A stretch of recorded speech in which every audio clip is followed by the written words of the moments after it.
ఉత్తరాంధ్ర ఉపాధ్యాయ MLC ఎన్నిక. మేము ఓపెన్గా రఘువర్మ గారికి, శ్రీనివాసులు నాయుడు గారికి, వీళ్ళిద్దరు ఎందుకంటే అక్కడ మేము క్యాండిడేట్కి పెట్టలేదు, మా తరపున అక్కడ క్యాండిడేట్ లేరు. అక్కడ యూటీఎఫ్ ముసుగులో వైసీపీ అక్కడ టీచర్ ఎన్నికల్లో పోటీ పెట్టింది. మేము పోటీ పెట్టనప్పటికి కూడా చాలా సందర్భాల్లో వీళ్ళు మాకు శాసన మండలి ఎన్నికలు జరిగేటప్పుడు ఇండైరెక్ట్గా మాకు సహకరించారు. కాబట్టి మేము కూడా అదే పద్ధతిలో గౌరవ ముఖ్యమంత్రి గారు 3 జిల్లాల కార్యకర్తలందరికీ టెలికాన్ఫరెన్స్ పెట్టి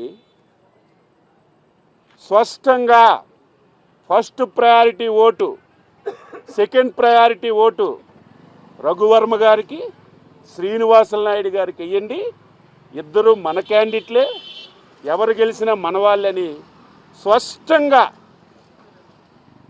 టెలికాన్ఫరెన్స్లో 1000 మందికి మీటింగ్ పెట్టుకొని ముఖ్యమంత్రిగా చెప్తే ఈరోజు తెలుగుదేశం పార్టీ ఓడిపోయింది, టీచర్లు వ్యతిరేకించారని ఫేక్ సమాచారాన్ని ఈరోజు ఫేక్ మీడియాలో ఈరోజు ఇస్తుంటే ఏమనాలో అర్థం కానటువంటి పరిస్థితి అని చెప్పి తెలియజేస్తున్నాను. ఈరోజు ఎవరైతే శ్రీనివాసులు నాయుడు ఉన్నాడో ఆయన పాంప్లెట్ చూడండి, తెలుగుదేశం జనసేన ఫోటోలు వేసుకొని తిరిగాడు, తెలుగుదేశం మద్దతు ఇస్తుందని చెప్పాడు. ఎందుకంటే మీకు ప్రూఫ్ ఏంటి కావాలి? ఎంత జరిగితే దిక్కుమాలిన నాయకులు, ఫేక్ పార్టీ అప్పుడు వెంటనే ఒక ఫేక్ మీడియాలో తెలుగుదేశం ఎన్డీఏకి ఎదురు దెబ్బ తగిలింది, సపోర్ట్ చేసిన వాళ్ళు ఓడిపోయారని ఇంత తప్పుడు సమాచారాన్ని ఈరోజు తెలియజేస్తుంటే ఈరోజు ఒక్కసారి స్ట్రైటన్ చేయాలని, ప్రజలకి ఈ విషయాన్ని తెలియచేయాలని ఈరోజు మీడియాలో తెలియచేస్తున్నాను. కొద్దిసేపటి తర్వాత మీరే చూస్తారు శ్రీనివాసులు నాయుడు ప్రకటన ఏమొస్తుందో, రేపేం జరుగుతుందో. అదేదో శ్రీనివాసులు నాయుడు గెలిచాడని కాదు, 10 రోజుల ముందే సెకండ్ ప్రయారిటీ ఓటు శ్రీనివాసులు నాయుడికి వెయ్యండని జనసేన తెలుగుదేశం వాళ్ళు ప్రకటించారు.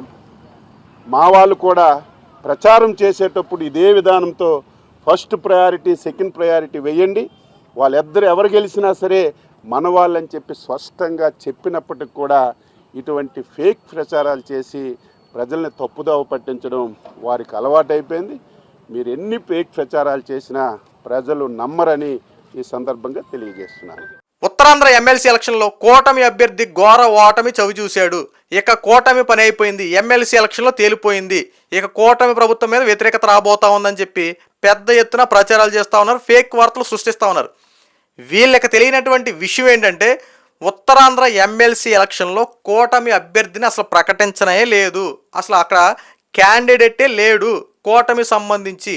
అక్కడ ఉన్నటువంటి యూటీఎఫ్ అనే ఒక సంస్థ తరపున వాళ్ళు పోటీ చేశారు, అందులో వైఎస్ఆర్సీపీ పార్టీ వాళ్ళు వాళ్ళని బలపరిచారు, ఇక్కడ కూటమి ప్రభుత్వం కూడా వాళ్ళని బలపరిచింది. అయితే కూటమి ప్రభుత్వం వాళ్ళని బలపరిచిన తర్వాత వాళ్ళు ఏం చేశారంటే, వాళ్ళు ప్రచారాలు చేసేటప్పుడు కరపత్రాలు ఉంటాయి కదా, పంచిపెడతారు కదా పాంప్లెట్స్, ఆ పాంప్లెట్లు ఒక పక్కన చంద్రబాబు నాయుడు గారి ఫోటో, మరో పక్కన జనసేన పవన్ కళ్యాణ్ గారి ఫోటో వేసుకుని వాళ్ళు ప్రచారాలు చేశారు. రేపొద్దున వాళ్ళు ప్రమాణ స్వీకారం చేసేటప్పుడు కూటమి తరపున ఉంటారో లేదంటే వైసీపీ తరపున ఉంటారో వాళ్ళే మీ కళ్ళ ముందే పెడతారు. ఒకసారి చూడండి. అందాక ఓకు గగ్గోలు పెట్టినట్టు ఫేక్ వార్తలు సృష్టించకండి, ఇల్లు అలిగినంత మాత్రాన పండగ కాదు అని చెబుతూ అచ్చెన్నాయుడు గారు గట్టిగానే గడ్డి పెట్టారు ఒక రకంగా చెప్పాలంటే. అయినా వైఎస్ఆర్సీపీ పార్టీ వాళ్ళకి బురద జల్లే రాజకీయాలు, శవ రాజకీయాలు చేయడం వెనతో పెట్టిన విద్య. అసలు అక్కడ జరిగినటువంటి విషయాలు ఏమని పక్కన పెట్టేసి ఇదిగో కూటమి ప్రభుత్వం ఓడిపోయింది, ఎందుకంటే వ్యతిరేకత వచ్చింది. టీచర్లు ఆనాడు చంద్రబాబు నాయుడు గారు పరిపాలన కావాలని చెప్పి ఎంతగానో మరీ గెలిపించుకున్నారు కదా ఓట్లేసి, ఇప్పుడు అంతకంత అనుభవిస్తున్నారు, టీచర్లు వ్యతిరేకత వచ్చేసింది, మళ్ళీ రేపొద్దున గవర్నమెంట్ కూడా మారిపోతుందని చెప్పి పెద్ద ఎత్తున ఈ రోజున ఫేక్ ప్రచారాలు, ఫేక్ న్యూస్ సృష్టి చేస్తూ ఉన్నారు. అసలు వాస్తవాలు తెలుసుకోరు, విషయం ఏం జరిగింది ఎంక్వైరీ చేయరు. అక్కడ ఏదో వచ్చిందంటే ఓటమి కారణం ఏంటంటే యూటీఎఫ్ గెలిచేసింది, అక్కడ కూటమి ప్రభుత్వం వ్యతిరేకత వచ్చేసిందని చెప్పి మీకు మీరే ఊహించేసుకుని మీకు మీరే వార్తలు రాసుకొని ప్రజల్లోకి దుష్ప్రచారాలు స్ప్రెడ్ చేసేస్తా ఉన్నారు. అసలు జరిగినటువంటి విషయాలు ఎందుకు చెప్పరు, మీరు బయటకు రానివ్వరు? ఒక్క విషయాన్ని కూడా ఎందుకు ప్రజలు స్ప్రెడ్ చేయకుండా ఉంటారు? వాస్తవాలు తెలియపరచరా? ఈరోజు పర్టికులర్గా మెన్షన్ చేస్తూ ఉన్నారు కదా, అసలు అభ్యర్థులనే పెట్టకుండా గెలిపేలా సాధ్యం? వైసీపీలు పారిపోయారండి, ఇండైరెక్ట్గా పోటీ చేయకుండా ఏదో యూటీఎఫ్ ముసుగులో వాళ్ళ యొక్క మనిషిని అక్కడ ఏర్పాటు చేసి దాని నుండి గెలిచడం అంటే పెద్ద గెలుపు అది. ఆ పైకి గెలుపు కూడా అక్కడ ఎవరో ఫోటోలు పెట్టుకుని గెలిచారు, వాళ్ళు కూటమికి సంబంధించినటువంటి నాయకులు ఫోటోలు పెట్టుకుని ప్రచారాలు చేసుకుంటూ గెలిచారు.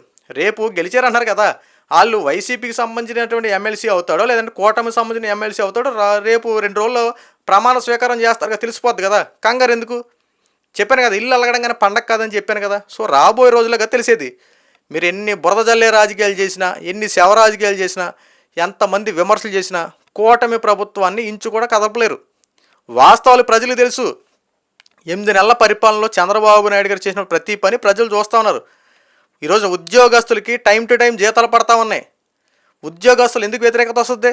మీరు చెప్పే మాటలు నమ్మి ప్రజలు ఏదో నిజం అనుకుంటున్నారా? ఈ రోజున 1వ తారీఖు వచ్చేప్పటికి ఉద్యోగస్తులకి జీతాలు ఎలాగ వాళ్ళ అకౌంట్లో పడుతున్నాయి. గతంలో మీరు ఉద్యోగస్తులు పెండింగ్ ఎన్ని పెట్టారు బిల్లులు వాళ్ళకి? కూటమి ప్రభుత్వం అధికారులకు వచ్చిందా చంద్రబాబు నాయుడు గారు సంక్రాంతి టైంలో పీఎఫ్ ఈఎస్ఐ సంబంధించినటువంటి ఆ యొక్క నిధులు వాళ్ళకి విడుదల చేశారు, పీఎఫ్ డబ్బులు. మరి ఇవన్నీ వాళ్ళు గుర్తుపెట్టుకొని ప్రభుత్వానికి సహాయక నిధులుగా ఉంటారా లేదంటే వైఎస్ఆర్సీపీ పార్టీని కోరుకుంటారా?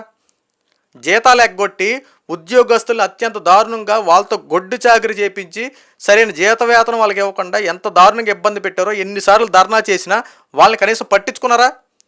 సిపిఎస్ రద్దు చేయమని చెప్పి వాళ్ళు అన్నిసార్లు గగ్గోలు పెట్టినా వాళ్ళ యొక్క గోడు విన్నారా మీరు? ఈ రోజున వాళ్ళ గురించి మీరు ప్రశ్నించేస్తున్నాం, వాళ్ళ గురించి మేము వెళ్ళిపోతున్నాం, అవన్నీ చేస్తున్నాం అంటే ప్రజలు నమ్మేస్తారా? మీ మాటలో మీ యొక్క విషయాలు తెలుసుకున్నటువంటి ప్రజలు కేవలం 11 సీట్లకే పరిమితం చేసినా అయినా ఇంకా బురద జల్లే రాజకీయాలు, అయినా శవ రాజకీయాలు చేసుకుంటే ఎన్నాళ్ళు అసలు ప్రతిపక్షం కూడా వద్దని చెప్పి మిమ్మల్ని పక్కన పెట్టినా ఇంకా మేము ప్రజల్లో ఇంకా చెడు వార్తలు సృష్టిస్తాం, ఇంకా రెచ్చగొట్టే వ్యాఖ్యలు చేస్తామంటే ఎలాగా? కూటమి ప్రభుత్వం కూడా చాలా సివియర్గా యాక్షన్ చేసుకోవాలండి. ఎందుకంటే ఇదే తప్పుడు వార్తలు సృష్టించే ప్రతి ఒక్కరి మీద క్రిమినల్ కేసులతో పాటు పీడీ యాక్ట్ కూడా వాళ్ళకి యాడ్ చేసి అరెస్ట్ చేపిచ్చేస్తే కాస్త ప్రజలకు వాస్తవాలు తెలుస్తాయి. ఎందుకంటే జరిగే విషయం ఒకటే, తెలియపరిచే విషయాలు ఒకటాళ్ళు. అసలు గెలిచినటువంటి అభ్యర్థి ఈ కూటమికి సంబంధించినటువంటి అభ్యర్థో లేదంటే వైసీపీకి సంబంధించిన అభ్యర్థో లేదంటే ఇండివిజువల్గా సంబంధించిన వ్యక్తో అసలు ఏమీ తెలుసుకోకుండా ఒక వ్యక్తి ఓడిపోయాడంటే అతను అందరికి మద్దతు ఇచ్చింది. అందరికి మద్దతు ఇచ్చినప్పుడు ఎవరు ఓటమైనా ఎవరు గెలిచినా ఇక్కడ పార్టీ న్యూట్రల్గా ఉంది కదా, ఆ న్యూట్రల్లోకి వాళ్ళే వస్తారు. ఇప్పుడు అధికారంలో ఉన్నటువంటి పార్టీకి మద్దతు ఇచ్చుకుంటా వాళ్ళకి కావాల్సిన పనులు చేసుకుంటారు తప్ప నేను గెలిచాను నేను ఎలాగే కూర్చుంటా అంటే గెలుస్తాం వల్ల ఉపయోగం ఏంటి? గెలిచారంటే ఏం చేస్తారు? అధికార పక్షానికి వచ్చి ఎమ్మెల్సీగా ఉన్నటువంటి తన యొక్క విధులు నిర్వహించుకుంటూ వాళ్ళకి ఓట్లేసిన ప్రతి ఒక్కరికి గ్రాడ్యుయేట్స్కి అందరికీ ఏవైతే కావాలో అవన్నీ వాళ్ళకి ఇస్తున్నటువంటి హామీలు నెరవేర్చుకుంటూ ప్రభుత్వానికి చేదోడు వాదోడుగా ఉంటూ వాళ్ళకి కావాల్సిన పనులు చేయించుకోవాలి. సో గెలిచిన తర్వాత నేను ఆ పార్టీలో ఉంటా, ఈ పార్టీలో ఆ పార్టీలో అని చెప్పి అనుకుంటారా? ఎలాంటి ఏమన్నా కదా, అధికార పక్షంలోకి వెళ్ళి పనులు చేయించుకుంటే సర్వసాధారణంగా జరిగేది. అంతే తప్ప ఏదో పెద్ద ఘనకారం అయిపోయినట్టు అది ఇదని చెప్పి ఎందుకు మాట్లాడతారు? వాస్తవాలు తెలుసుకుని వాస్తవాల ప్రకారం మాట్లాడండి. అంతే తప్ప బురద జల్లే రాజకీయాలు శవ రాజకీయాలు చేసుకుంటా కూటమి ప్రభుత్వం మీద విమర్శలు చేస్తే రాబోయే రోజులు గట్టి పరిణామాలు ఎదుర్కొంటారు, చూసుకోండి.